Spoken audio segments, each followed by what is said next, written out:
Good afternoon everyone, Brandon from Starpoint Australis and here with your Tuesday update. So I think the first cab off the rank, the first update is going to be the Octans and Phoenix update. They have cleared customs and they are with the deconsolidation team. I believe it is scheduled to be delivered over to my warehouse in LA on Thursday. So I'm hoping by Thursday, possibly the start of Friday, that will be cleared into my inventory. And once it's cleared to my inventory, I'm away. I can start sending everybody's orders out for them. So I'm hoping that by the end of this weekend, we will be basically sending stuff. Hooray. So other than that, what else have we got going on? All right, we've got Dan has been updating with the Vela 7-position filter wheel. He's been working on the integration of the Starpoint control panel, so SPC, and making sure that the firmware plays nicely with the control panel, which plays nicely with Nina and the likes. Where we're probably having a look. I don't know if Dan's playing around with Indy just yet, but he's definitely playing around with Alpaca and ASCOM drivers for the filter wheel. So that's underway and has been working quite well. I'd like to say that we did it this is the first run of it, so we haven't gone backwards and forwards. So the first firmware just worked. The first software has pretty much just worked, and it's the tweaking of it, so all the little functions and stuff that we're now adding back in. So I'm really excited to say that, you know, we're getting to that point of development across our product line that we're now just hitting it instead of having to go backwards and forwards and backwards and forwards. And I'd say that the SP3 was a great learner for that. But it just shows you that with persistence and time, you can actually start perfecting. I definitely am not a master, but I am definitely getting a lot further along, which is great. What else have we got? This weekend, we were supposed to do some astronomy, but the weather gods have deemed fit that they're going to send us a lot of clouds our way. I have some suspicions locally of someone who may have caused that. I won't really name his name, but I believe it was an ASA DDM or DD100 that may have caused this issue. All of you guys that are watching this that are in the local group, you know exactly who I'm speaking of, and he shall not be named at this time. So that means that I'm in the workshop building and changing some things up. That will mean that the carbon fiber F4 gets finished this week and will be into service for testing next weekend, I would say. So Andrew, make sure you bring your CQ350 and we're going to have some fun out in the field. I might have to talk to you about how to attach everything together, but we'll get there. All right, so that's that done. I'm going to play around, if I can, with the William Optics Magrez. You guys may have seen it. I'll just go grab it. Haven't done this one for a while. Jeez. This looks really wrong because I'm pretty sure it is wrong. But yeah, this is the 90mm Magrez. Now, what's wrong is this extension piece here. Now, way back in the day, because this is a very old telescope of mine, I've had it for probably 10 plus years now. But they had a bit of an issue with the advertised focal length. Now, the advertised focal length of these is meant to be 620mm, and the lens itself sits here. So this is just the dew shield, but the lens itself sits right here. My problem is that 621mm, including, I think this one needs to get off of here, but 621mm, this is the actual where the corrector sits. This is correct for that. Now, I don't know about you, but that just looks so wrong. And I'll figure that out soon enough, but if I get enough time, I'll play around with that one because I would really love to have the the Magrez just as a backup for when things go horribly wrong with wind, so on and so forth. I mean, I got away with it on the EQ8 with the 12-inch last new moon. We were imaging anywhere, or the standard wind overnight was probably about 20 to 25 k an hour, and that was a sustained wind. How fast would that be?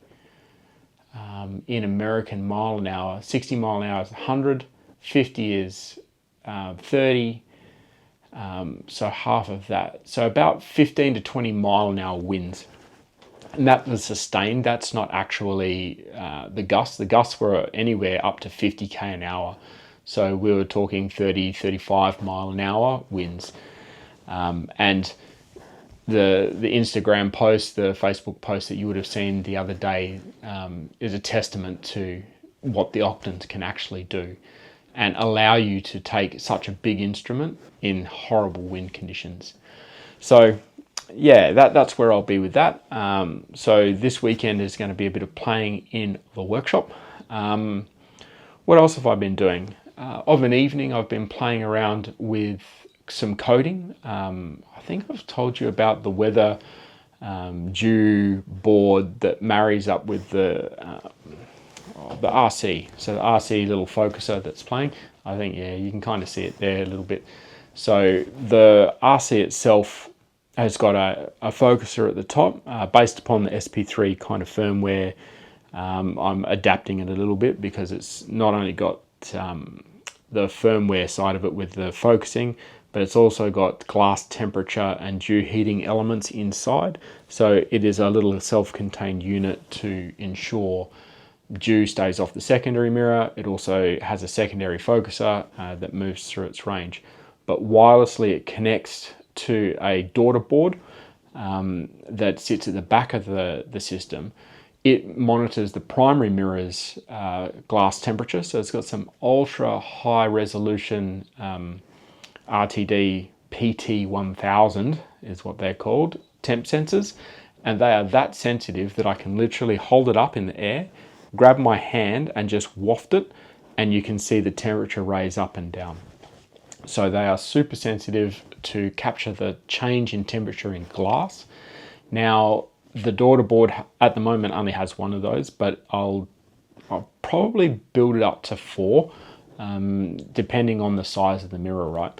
So if you've got like a big mirror that's 22 inches, and trust me, these things do exist, and exist in Perth, you can actually take multiple readings of the glass so that you can see what's happening and where, because dew doesn't always happen on every surface at once. It normally happens and starts creeping its way across.